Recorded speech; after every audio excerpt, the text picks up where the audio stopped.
राम राम बंधुओं, ज्योतिर्लोक में आपका फिर से हार्दिक स्वागत है।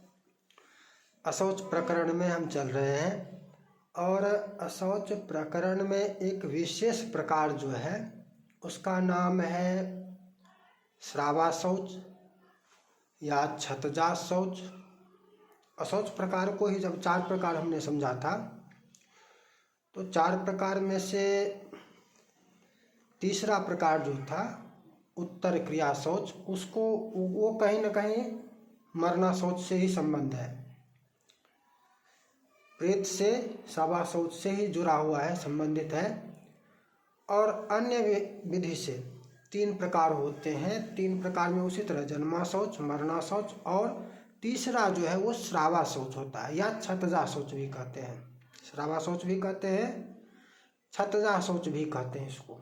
तो आज हम श्रावा शौच या छतजा शौच के बारे में समझने का प्रयास करेंगे। और यदि आपने श्रावा शौच या छतजा शौच से संबंधित चर्चा कभी नहीं देखी सुनी है तब तो यह विषय आपके लिए विशेष महत्वपूर्ण है ही। और यदि आपने थोड़ा बहुत जाना भी है तो मात्र नाम जैसे यदि कोई जानते हो, क्योंकि मैं भी बहुत चर्चा के प्रकरण में इस विषय को उठाता रहा हूँ।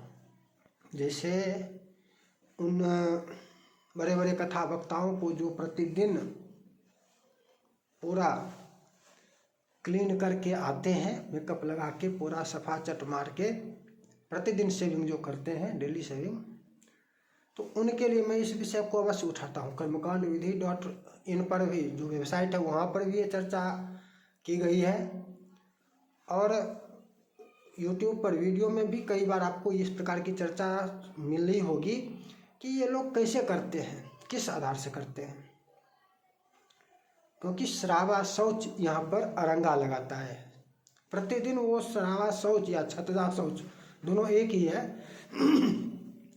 वो प्रतिदिन इस विधि से अशौच में ही रहते हैं। उनका अशौच कभी निवृत्ति ही नहीं होता है। अब है क्या, श्रावा शौच में एक विषय को हटा दीजिए, रजस्वला संबंधी, उसमें भी श्राव ही होता है, रक्तस्रावी ही होता है, उसको अलग रख देते हैं, उसको इसमें नहीं जोड़ना है। श्रावा शौच में उससे भिन्न विषय को जोड़ना है, उसका तो अलग विधान है ही। रजस्वला संबंधी अलग विधान, अलग नियम, सब कुछ है उसके लिए, वो इससे अलग रहेगा। श्राव का मतलब कुछ भी कहीं से भी, मुख्य रूप से रक्तस्राव कहा गया है। मुख्य रूप से छत कटना, भंग होना, छिलना, श्राव, रक्त निकलना। अब रक्त के साथ श्राव में सब कुछ आ जाएगा, चाहे वह पीव हो घाव से या और कुछ भी हो। यहाँ तक कि श्राव में उल्टी जो होता है, उल्टी को भी श्राव में कहा गया है, इसको भी लिया गया है। सबने नहीं लिया है, इसमें बहुत लोगों ने उल्टी को नहीं भी लिया है, ऋषियों ने, और कुछ ऋषियों ने यहाँ पर लिया भी है कि वो भी श्राव में ही गण्य होगा, वो भी अशौच का निमित्त बनेगा। तो श्रावा शौच क्या, अब समझ सकते हैं। अच्छा, चर्चा तो महत्वपूर्ण है और चर्चा यदि ज्ञानवर्धक है, महत्वपूर्ण है, तो ज्ञान को अपने तक सीमित नहीं रखना चाहिए, ज्ञान को आगे बढ़ाते रहना चाहिए। और इसलिए इस वीडियो को भी, जिस वीडियो में भी आपको ज्ञानवर्धक चर्चा लगती हो, उसको अधिकतम मित्रों के साथ साझा करने का प्रयास करते रहना चाहिए। तो इसको भी करते रहें। तो श्रावा शौच, शरीर से श्राव होना, मुख्य रूप है, मुख्य है रक्त। कहीं भी कटेगा तो क्या स्रावित होगा, कहीं भी कटा तो उससे रक्त निकलेगा, रक्तस्राव होगा। तो मुख्य है रक्तस्राव। छतजा, अब इसी को छतजा भी कह सकते हैं। कटा तभी तो रक्तस्राव होगा, कटा छिला कटा जो भी हुआ तो कटा उससे रक्तस्राव होगा। अब बिना कटे भी कभी हो सकता है, अन्य कारणों से जो अवघाव हो गया उसमें कटा नहीं है, स्राव फिर भी होगा।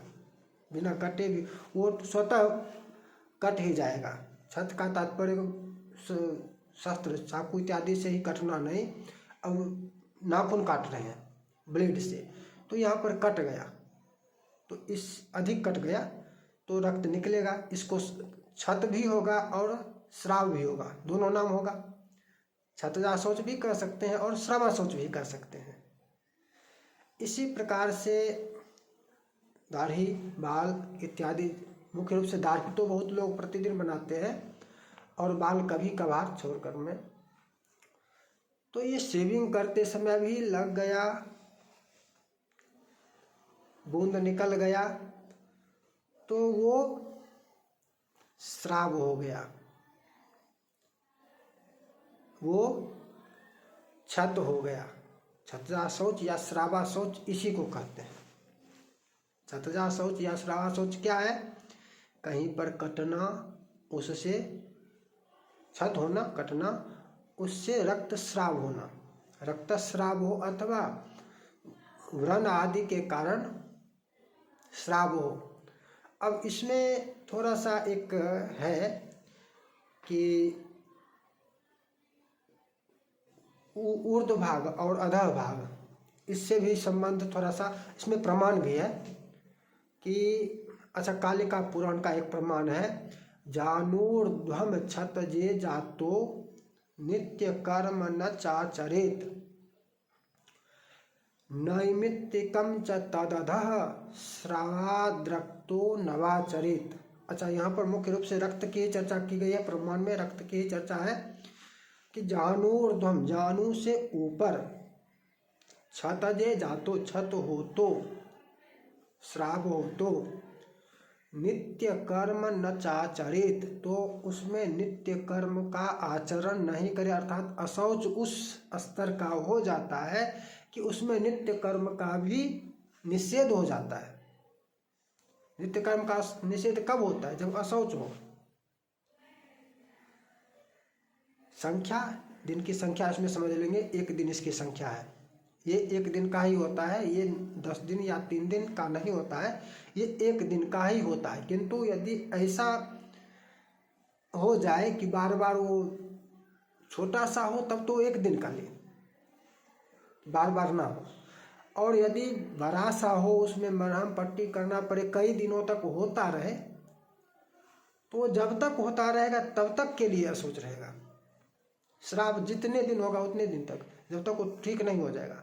अच्छा, दाढ़ी इत्यादि बनाने में इतना साल लगता है या इसमें नाखून काटने में कि वो बस थोड़ा सा एक दिन के लिए निकलेगा, कभी कभार बड़ा हो सकता है, नहीं तो अधिकतम थोड़ा सा निकलेगा और अगले दिनों लगभग ठीक भी हो जाता है।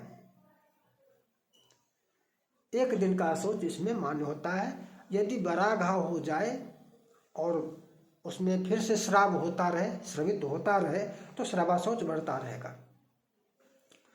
तो जानूर्ध्वम, जानू से ऊपर, क्षत होने पर जैसे ये जानू से ऊपर हो गया, तो नित्य कर्म न चाचरित, नित्य कर्म का आचरण भी निषेध हो गया। अब नित्य कर्म का आचरण निषेध हो गया तो क्या नैमित्तिक होगा? नित्य कर्म के बिना नैमित्तिक कहाँ होगा?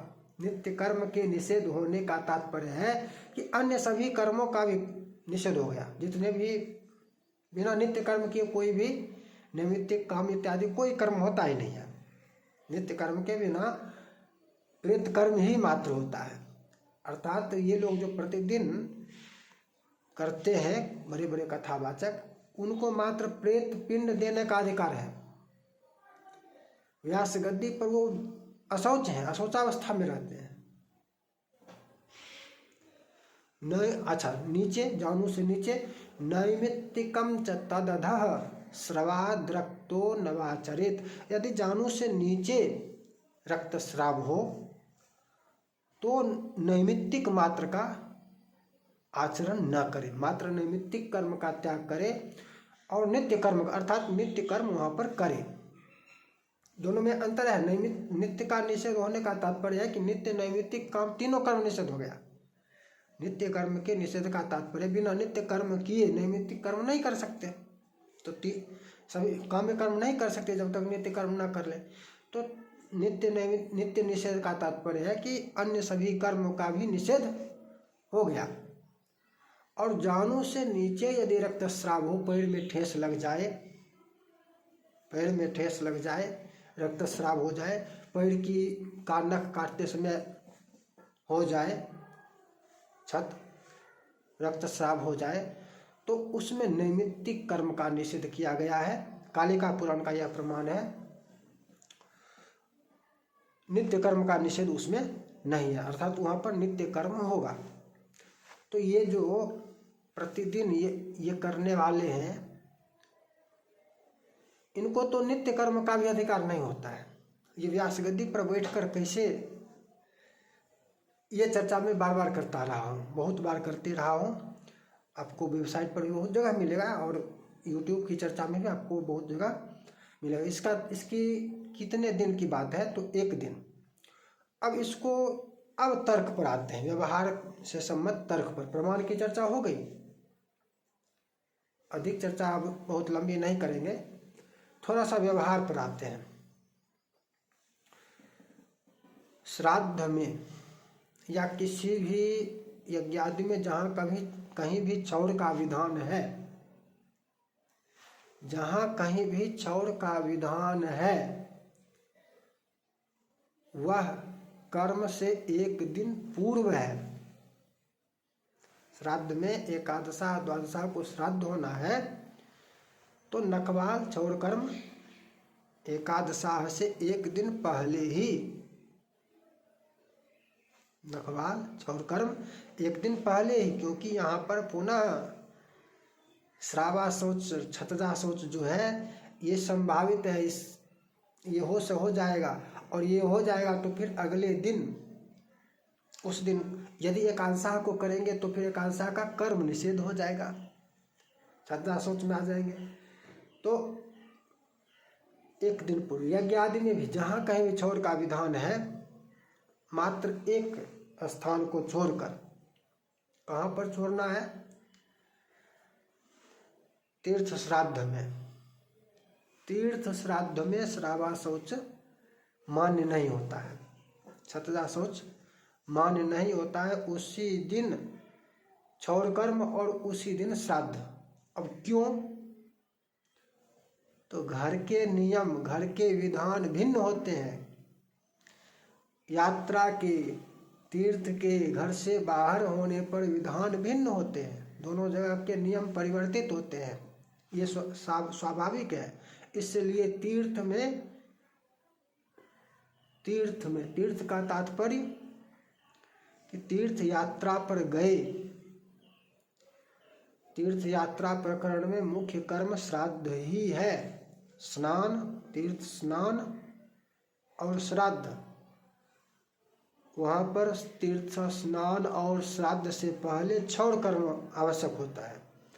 तो उस छौर कर्म में छतजा शौच या श्रावा शौच की मान्यता नहीं रहती है। उसी दिन छौर कर्म भी होगा, उसी दिन तीर्थ स्नान भी होगा, उसी दिन श्राद्ध भी होगा, उसमें मान्यता इसकी नहीं होगी। इसी प्रकार से अन्य जगह व्यवहार में कभी कभी मिल सकता है। तो क्या है, समझ गए? श्रावा शौच या छतजा शौच क्या है? ये अशौच का एक विशेष प्रकार है। और इस विषय ये देखिए, मान्यता व्यवहार में भी आपको ये मान्यता कहना तो नहीं है, प्रमाण के साथ चर्चा कर रहा हूँ। व्यवहार में ये जाने या ना जाने, इसको जानते थे अथवा नहीं जानते थे, नवरात्रा में आप ध्यान कीजिए, नवरात्रा में नखवाल नवरात्रा से पूर्व कर लेते हैं और नवरात्रा के बीच में नखवाल का निषेध रहता है। नवरात्रा में नखवाल का निषेध हो जाता है। जो लोग व्रत करते हैं उनके लिए तो होता ही है, वो अब ये चैत्र वाली नवरात्रा में रहे अथवा किसी भी नवरात्रा में रहे, लेकिन मुख्य नवरात्रा जो शारदीय नवरात्रा आश्विन में होता है उसमें व्रत घर के लोग करें अथवा ना करें, उस समय सबके लिए निषेध हो जाता है। बच्चे तक के लिए छौर नखवाल करना निषेध हो जाता है। ये व्यवहार में है अभी भी, ये अभी भी व्यवहार में है कि जहाँ पर नवरात्रा में घर के लोग नवरात्रा व्रत पूजा इत्यादि करें अथवा न भी करें, करने वाले तुम मानेंगे करते हैं व्यवहार पालन, नहीं भी करते तब भी नखवाल का निषेध वहाँ पर हो जाता है। क्यों? क्योंकि उससे अशौच की व्याप्ति हो जाएगी, छतजा शौच हो जाएगा, श्रावा शौच हो जाएगा। तो ये है श्रावा शौच। अधिक से अधिक चर्चा ज्ञानवर्धक हो, लगती हो तो अधिक से अधिक मित्रों के साथ या जिनके साथ भी साझा कर सकते हैं साझा करने का प्रयास करें। ज्ञान का प्रसार होते रहना चाहिए। फिर मिलेंगे नई चर्चा के साथ। जय जय श्री राधे।